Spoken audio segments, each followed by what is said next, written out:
भिंड जिले की मेहगांव तहसील के करकेपुरा गांव में खेत में मवेशियों को भगाने पहुंचे एक युवक को सांप ने डस लिया। इसके बाद युवक ने लाठी मारकर सांप को मार दिया।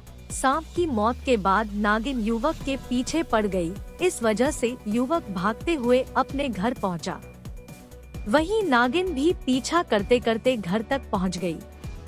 युवक ने सांप के डसने और नागिन के द्वारा पीछा करने की जानकारी परिवार के सदस्यों को दी। इसके बाद परिवार के सदस्यों ने नागिन को भी मार दिया।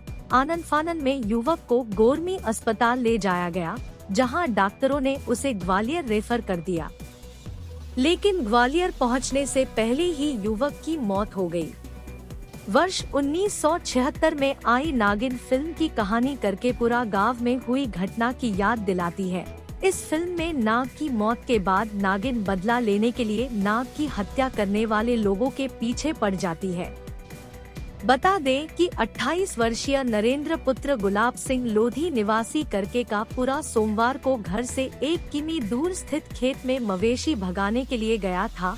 युवक के हाथ में लाठी थी। खेत में बेसहारा मवेशी भगाते समय नरेंद्र के पैर में सांप ने डस लिया। सांप के डसने बाद युवक ने लाठी मारकर सांप को मार दिया, लेकिन सांप की मौत के बाद झाड़ियों में छिपी नागिन युवक के पीछे पड़ गई। युवक भागते हुए अपने घर पहुंचा। नरेंद्र ने सांप के डसने और नागिन के पीछा करने की बात घर के सदस्यों को बताई। जब घर के सदस्यों ने बाहर जाकर देखा तो नागिन फन फैलाए हुए बैठी थी। इसके बाद नरेंद्र के भाई ने लाठी उठाकर नागिन को भी मार दिया। घर के सदस्य नरेंद्र को गोरमी अस्पताल ले गए, जहां डॉक्टरों ने उसे ग्वालियर रेफर कर दिया। अस्पताल से रेफर होने के बाद नरेंद्र के परिवार के सदस्यों ने किसी बाबा के यहां पहुंचकर झाड़ फूंक भी कराई। इसके बाद भी जब आराम नहीं मिला तो परिवार के सदस्य ग्वालियर के लिए रवाना हुए, लेकिन ग्वालियर पहुंचने से पहले ही नरेंद्र ने दम तोड़ दिया। मृतक 3 भाइयों में दूसरे नंबर का था। उसका 1-1.5 साल का बच्चा है।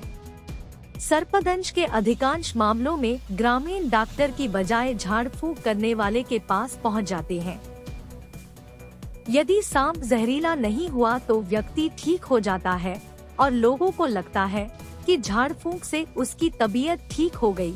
वहीं सांप के जहरीला होने पर व्यक्ति की मौत हो जाती है। ऐसा ही कुछ करकेपुरा में सर्पदंश के मामले में हुआ। बारिश के चलते इन दिनों जहरीले जीव नजर आने लगे हैं।